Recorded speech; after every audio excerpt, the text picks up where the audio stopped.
Welcome back to All Basics, and today we'll again try and discuss another crucial aspect, which is really relevant for job seekers.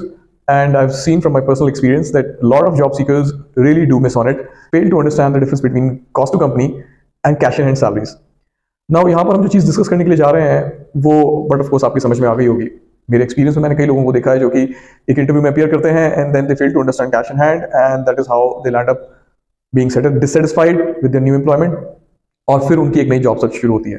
तो इन चीज़ों को हम avoid कैसे कर सकते हैं, सीटीसी के ब्रेकअप को हमें समझना कैसे है, और कौन कौन से वो ब्रेकअप्स हैं, कौन कौन से वो हेड्स हैं जो कि क्रूशियल हैं समझने के लिए, what are the tax implications, how should expect your salary, इन सब चीज़ों के ऊपर हम ब्रीफली इस वीडियो के अंदर बात करेंगे। एंड आई बिलीव कि इस वीडियो के बाद आपको शायद अपनी सैलरी ब्रेकअप को समझने में कभी कोई दिक्कत नहीं आएगी।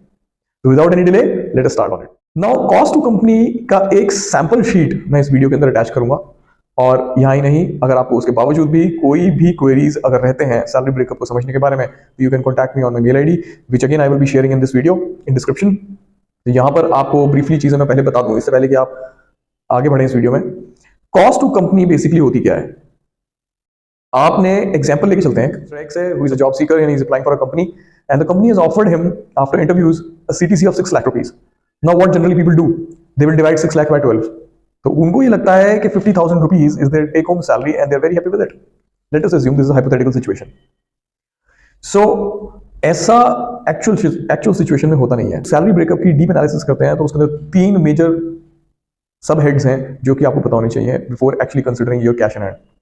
उसमें से पहला होता है रिटायरमेंट बेनिफिट्स, दूसरा होता है स्टैट्यूटरी डिडक्शंस, और तीसरा होता है आपका एनुअल बेनिफिट्स। अब इन चीजों के अंदर आपको जो चीजें समझनी है वो हम धीरे धीरे करके वन बाय वन लेके चलेंगे। जो सैलरी ब्रेकअप की शीट मैं आप लोगों के साथ शेयर करने जा रहा हूं इस वीडियो के अंदर, I would like you to have a glance of it before actually moving ahead in this video. यहां पर हम उस ब्रेकअप शीट के बेसिस पे, जो कि एक सैंपल शीट है, again I would emphasise this that वो एक सैंपल शीट है, उसके हेड्स प्रोबेबल स्टैंडर्डाइज्ड हेड्स हैं जो कि ज्यादातर आपको सैलरी ब्रेकअप्स में लोगों के मिल जाएंगे, but they can again vary depending on the company policies and the company you are applying with. They have different policies, they have different heads, that would vary accordingly. But लेकिन in general ये heads आपको ज्यादातर salary breakups में मिलेंगे। अब इन salary breakups में salary breakup का उस शीट के अंदर अगर आप देखें तो पहला पार्ट जो है that is earnings head. Earning head में जो आपका टोटल जो आप अर्न करेंगे if you work for the entire month without any leave, without pay, तो वो हेड्स कौन कौन से होंगे जिसके अंदर आपकी सैलरी तोड़ी जाएगी, ब्रेक की जाएगी, and how much you will earn in those heads depending on the days you have worked in that month. तो ये हेड्स कौन कौन से होते हैं, उनकी लीगैलिटीज क्या है, क्या वो सही कटा हुआ है या गलत कटा हुआ है, इन चीजों को समझ के हम आगे बढ़ेंगे। पार्ट आता है डीए का। अब यहां पर हमने बात करी basic plus DA. Private organisations में जनरली डीए का इतना इन्फ्लुएंस है नहीं, क्यों? क्योंकि वहां पर परफॉर्मेंस मैनेजमेंट सिस्टम एक अनदर फैक्टर है जो कि ईयर ऑन ईयर चलता रहता है। यहाँ पर पीएसयू यूनिट्स में डीए का बहुत एम्फेसिस रहता है, जो कि बेसिकली हिंदी में अगर आप मान के चलेंगे डीएनएस अलाउंसेस, महंगाई भत्ता बेस्ड ऑन सीपीआई इंडेक्सेस। एक हर एक इंडस्ट्री का अपना एक सीपीआई इंडेक्स का एक सीरीज चलता है, उस सीरीज के बेसिस के ऊपर एक सर्वे किए जाते हैं, महंगाई इन्फ्लेशन कितना बढ़ गया है, उसके बेसिस पे एक न्यूमरल फिगर्स निकाल के उसका इम्पैक्ट पीएसयू यूनिट के एम्प्लॉइज के सैलरीज के ऊपर गवर्नमेंट ऑफ इंडिया करती है, जो कि जनरली प्राइवेट सेक्टर इंडस्ट्रीज में ऐसे नहीं प्रैक्टिस किया जाता। बेसिक जो है that is the first component of salary breakup. यहाँ पर basic cannot be less than 50% of your entire CTC. This is legally defined in Wage Code 2022, where private sector employees were affected by it. Basic की calculations से generally provident fund और gratuity जो कि retirement और statutory benefits का part है, ये affected रहते हैं। तो basic अगर आपकी influence हो रही है तो ये components automatically affect हो जाएंगे। Second component in the earnings head is HRA. HRA होता है house rent allowance. House rent allowance का बेसिक कॉन्सेप्ट ये है कि आप किसी सिटी में जाके किसी कंपनी के लिए काम कर रहे हैं जहां पे आपका अपना घर नहीं है, तो आप वहां किराए का घर लेके रहते हैं, तो you pay the rent and company tries to compensate you for the rent you are paying as per their policy.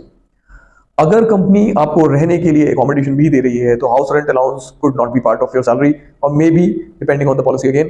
But लेकिन जिन कंपनीज के अंदर हाउस रेंट अलाउंस नहीं इंप्लीमेंट होता है वो लोग हाउस मेंटेनेंस अलाउंस को सैलरी ब्रेकअप का पार्ट बनाते हैं। This is basically act as a deduction if house is been given to you by the company. HRA basically could be said that it is 25% of your CTC or either 50% of your basic. इन दो components में से ये influence करता है मोटे तौर पे। But on the other hand, it also depends on the tier of the city. Tier classification जो है गवर्नमेंट ऑफ इंडिया ने करी हुई है cities की based on the population living in that particular city. Based on population वहाँ पे किराए के prices भी higher या lower हो सकते हैं, तो उन्होंने सिटीज को 3 टीयर्स में डिवाइड किया है, जिसकी सेपरेट शीट मैं आपको अलग से इस वीडियो के अंदर अटैच कर दूंगा, आप उसको जाके देख सकते हैं। And depending on the tier of the city, जिस सिटी में आप हैं वो आइडेंटिफाई करके आप पता लगा सकते हैं कि आपका एचआरए सही कटा है या सही मिला है या गलत मिला है। Third part of this earning is conveyance allowance. Conveyance allowance basically determine करता है कि आप कंपनी आ रहे हैं काम करने के लिए and then you going back to your residence, तो यहाँ पर आने जाने का खर्चा आपके कंपनी से आने जाने का इस अलाउंस के अंदर कवर किया जाता है। This again depends on the policy of the company, वो किस हिसाब से इसे मैनेज करते हैं। फोर्थ पार्ट जनरली देखा गया है दैट इज परफॉर्मेंस मैनेजमेंट। ये पार्ट आपका इन्फ्लुएंस रहता है आपके ईयरली अप्रेजल्स पे। अप्रेजल्स की टेक्निक क्या कंपनी फॉलो कर रही है, किस बेसिस पे वो करती है, ये अगेन कंपनी की पॉलिसी और उसके प्रोसीजर्स के ऊपर डिपेंड करेगा कि आपका अप्रेजल कितना हुआ, उसके बेसिस पे ये अलाउंस इन्फ्लुएंस होगा परसेंटेज में। Then again I would say कि ये एक फिक्स्ड पार्ट रहेगा आपकी सैलरी ब्रेकअप का। ये अगेन डिपेंड करेगा कि कितनी परसेंटेज रहेगा सीटीसी का या बेसिक का, वो कंपनी टू कंपनी वेरी करेगा उनकी पॉलिसी के ऊपर। Then another part is medical allowance. कुछ कंपनीज मेडिकल अलाउंस भी अपने सीटीसी ब्रेकअप का पार्ट बनाती हैं और उसको फिक्स करती हैं 1250 रुपए के ऊपर। ये जनरली दिल्ली एनसीआर रीजन के आसपास देखा गया है, 1800 या 1250 के आसपास ये लोग इसको लिमिट कर देते हैं, कैप कर देते हैं। और आपको अगर ये क्लेम करना है तो you have to produce your OPD bills खाने पड़ते हैं, उसके बेसिस के ऊपर जो भी आपके मेडिसिन या डॉक्टर का खर्चा हुआ है वो आपको वो रिइंबर्स कर देते हैं। ये भी कंपोनेंट आपकी सैलरी का पार्ट होता है। And then last but not the least there are other allowances head. यहां पर जो भी आपका सैलरी पार्ट का बाइफिकेशन करने के बाद जो भी अमाउंट बच जाता है, जो कि एडजस्ट करना रह गया है, जनरली इस अदर अलाउंस के हेड के अंदर उस कंपोनेंट को इसमें डाल दिया जाता है, उस अमाउंट को। तो basically this is a balancing factor, balancing allowance, जहां पे जो भी कंपोनेंट है आपकी टोटल सीटीसी के जितना भी बाइफिकेशन के हेड्स ने कंज्यूम किया उसमें से बचा वो अदर अलाउंस के अंदर डाल के आपकी सैलरी सीटीसी को बैलेंस कर दिया जाएगा। यहाँ पे आई बिलीव के बेसिक अर्निंग वाले हेड के ऊपर हमने मोर और लेस सारे कंपोनेंट्स को कवर किया है। अगर इसके अलावा आपको फर्दर कोई हेड अगर मिलता है जिसके ऊपर आपको क्लैरिटी चाहिए, you can share that question by commenting और by sending me a mail. और अगर आपको कोई सजेशन अपनी प्रेजेंट जॉब नए एम्प्लॉयमेंट के सीटीसी ब्रेकअप पे आपको कोई सजेशन चाहिए, you can absolutely give me a mail and I will definitely respond on it. Second part of the salary breakup, जो कि ज्यादातर स्टैट्यूटरी डिडक्शंस के नाम से जाना जाता है, ये एक बहुत ही क्रूशियल पार्ट है जो कि एक एम्प्लॉयर के लिए बहुत क्रूशियल है to cover his employees retiral benefits and give them an insurance benefit. यहाँ पर बड़ा जरूरी है कि आप अपने एम्प्लॉय को सोशली बेनिफिट दें at the age of retirement. तो ये कौन कौन से हेड्स रहेंगे और कौन कौन से हेड्स के ऊपर क्या क्या डिडक्शंस रहेंगी उसके बारे में ब्रीफली इसमें बात करेंगे। स्टैट्यूटरी डिडक्शंस के अंदर हम मोटे तौर पर अगर बात करें तो सबसे पहले आता है employ provident fund. Employ provident fund is basically a retiral benefit, एक सोशल सिक्योरिटी है at the age of retirement, जो कि आगे जाके पेंशन भी आपको देता है और एक लमसम अमाउंट भी आपको मिलता है उसके अंदर से जब आप रिटायर करते हैं। इसके अंदर डिडक्शंस किस तरीके से होते हैं आपकी सैलरी से। This component is basically affected by basic of your salary, basic plus D of your salary. अब बेसिक का 12% becomes your share to be paid into the fund and 13% of share is paid by your employer। यहाँ पर salary breakup के अंदर आपको जो चीज ध्यान से देखनी है इसके अंदर वो ये है कि कुछ कंपनीज सैलरी का कैश इन हैंड का पार्ट जो है वो इस तरीके से इन्फ्लुएंस करते हैं कि बेसिकली 24% जो होता है अमाउंट वो आपसे रिकवर किया जा रहा होता है सैलरी ब्रेकअप में।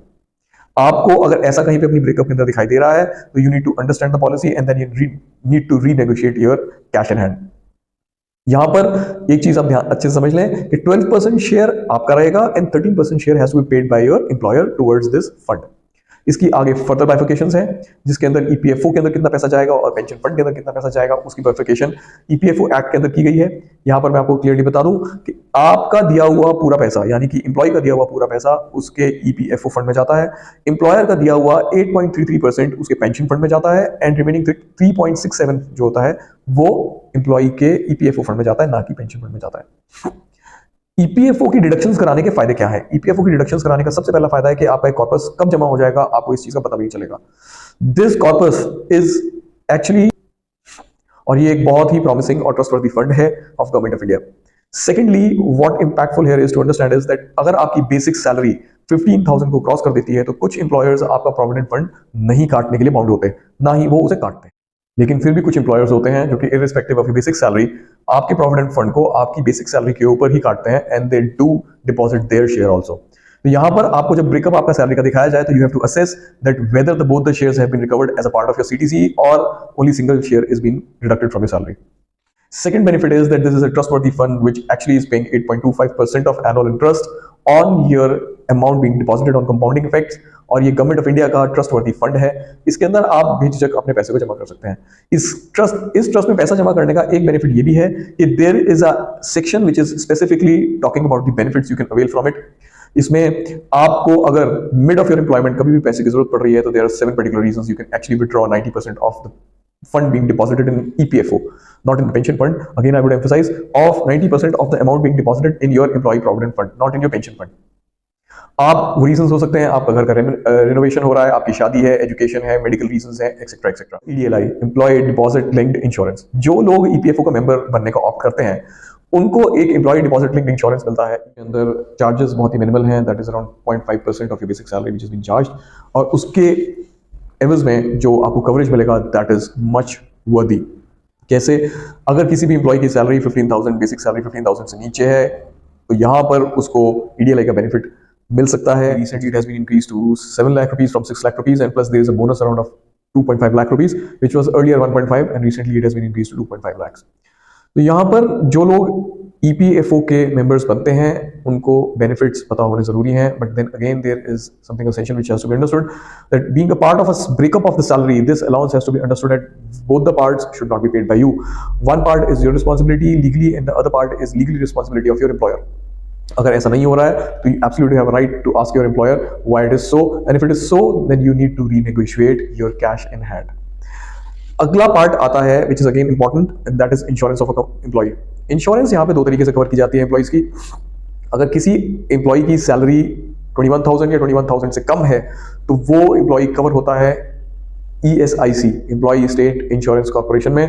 ये एक बहुत ही अच्छी कॉर्पोरेशन है which gives you a wide variety of medical benefits, जिसके साथ private plus government hospitals paneled हैं, और deductions from your salary are very minimal, जो कि आपका शेयर सिर्फ 0.75% of your total earn salary रहेगा, and employer pays around 3.25% of your payable salary for that particular month. अब इसके बेनिफिट्स क्या हैं? सपोज आपने एम्प्लॉय स्टेट इंश्योरेंस कॉर्पोरेशन को ऑप्ट किया एज योर इंश्योरेंस, तो 9 महीने की कवरेज का पीरियड कवर करने के बाद your family also get covered in it. You can avail maternity benefits, you can avail other benefits as medical expenditures आपके कट डाउन हो जाएंगे। गवर्नमेंट अपने स्टैंडर्ड्स के हिसाब से आपके बिल्स को आपको रिइंबर्स करेगी, and even then in certain cases आपको कैशलेस ट्रीटमेंट भी काफी सारे हॉस्पिटल्स में मिल जाता है through employee state insurance corporation. जो एम्प्लॉय स्टेट इंश्योरेंस कॉर्पोरेशन में नहीं कवर होते, जिनकी सैलरी 21,000 से ऊपर है, from here I'm again want to emphasize that ESI is deducted on total salary, not on your basic.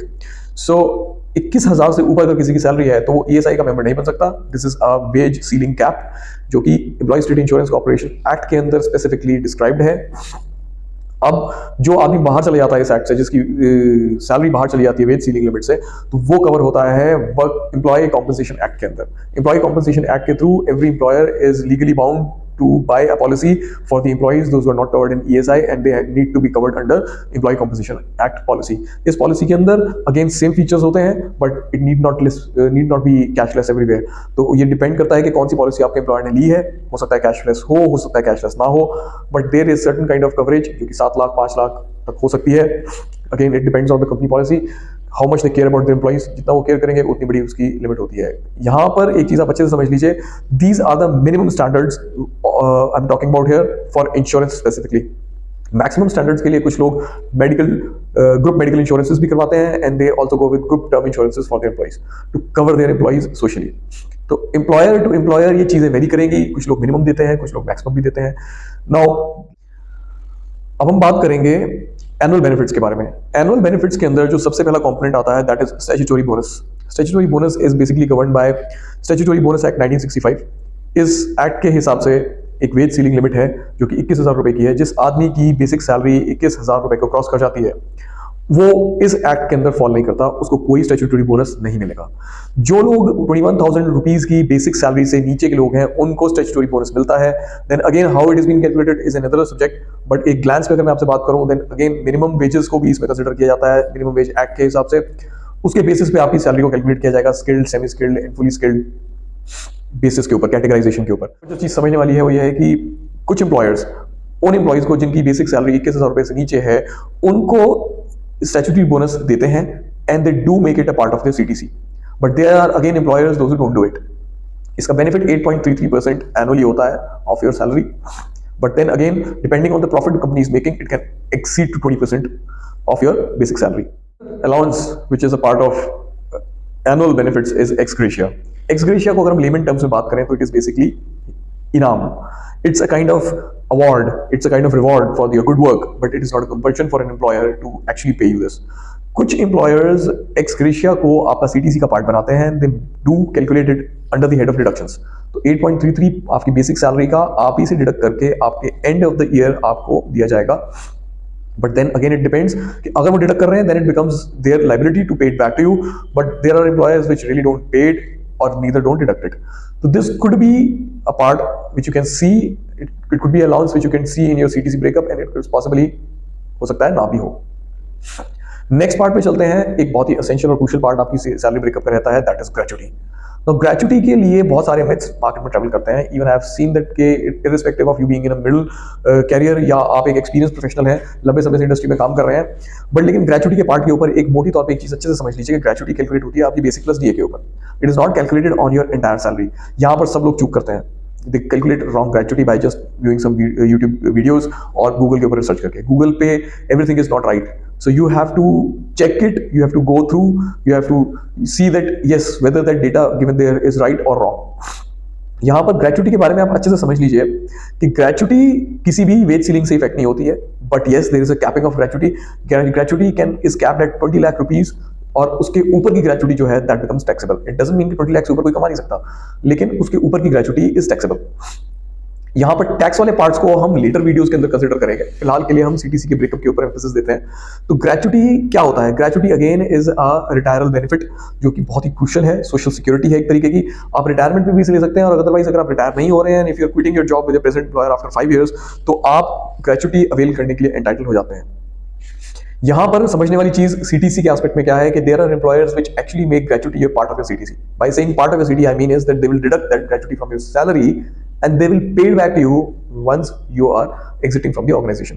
But on the other hand there are employers जो कि ऐसा नहीं करते. वो आपकी ग्रेचुटी प्योरली आपको देंगे and they will not deduct it from your salary. I hope कि यहाँ पे जितने भी हमने एस्पेक्ट्स को कवर किया है, from earnings head to statutory bonus to retiral benefits and to annual benefits, ये सारी चीजें आपको अच्छे से समझ में आई होंगी. In case you have any doubts, please do give me a comment on this video and I will definitely revert you back. Salary breakup एक ऐसा टॉपिक है जो कि एग्जॉस्टिव नहीं है. इस वीडियो के अंदर मैंने कोशिश करी है हर एस्पेक्ट को कवर करने के लिए और आपकी अंडरस्टैंडिंग को कैश इन हैंड के टर्म्स में अच्छे से समझाने के लिए, with the sheet I have attached and with the explanation I have given to you. ये कोई फिक्स्ड सिनेरियो नहीं है. In this dynamic world people have new ways of doing things. They keep on exploring new ways. So you have to be really proactive and you have to be really informative. आप information collect कीजिए ताकि जब आपके सामने कोई situation आए decision making आपके लिए उतनी ही अच्छी और informed decision लेने के लिए आप capable हो. That is again what I emphasize in almost all of my videos. It is all the matter of choice you make. Video को thoroughly सुनने के बाद अगर आपको लगता है कि आपको इसे दोबारा एक बार देखना है तो आप इसे repetitively देखिए. Try and jot down the points I have tried to explain in the video and correlate it with the sheet I have attached along with the video. इससे आपको क्लैरिटी होगी कि आपको बात किस तरीके से करनी है. जब आप किसी नए जॉब इंटरव्यू के लिए जा रहे हैं तो you should do your homework first.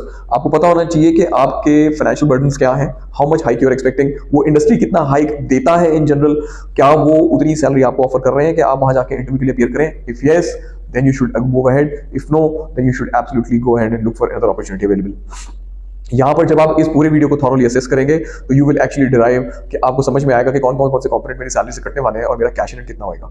Cash in clear होते ही आपको अपनी टैक्स लायबिलिटीज के बारे में भी अच्छे से समझना है, जो कि मैं भी कोशिश करूंगा आपको एक्सप्लेन करने के लिए अपने आने वाली वीडियोस में. बट फिलहाल लेकिन सैलरी ब्रेकअप को आप अच्छे से सुनिए, उसको देखिए. जो भी स्टैच्यूटरी पार्ट है, जो भी एनुअल बेनिफिट्स हैं, ये सारे डिडक्शन के पार्ट्स होते हैं आपकी सैलरी के. And then the amount which is left on monthly basis, वो आपका टेक होम होता है. ये आपको अच्छे से समझ में आएगा after correlating the video with the sheet. Emphasise on this part that if you find at any point you find any kind of difficulty understanding things, please do comment me. और अगर आपको वीडियो से समझ में आ रहा है और repetitively आप उसको असेस करके अपनी चीजों को समझ पा रहे हैं, then it's very good. But on the other hand, if you like this video informative, please do hit the like button and please do subscribe. Thank you so much for watching.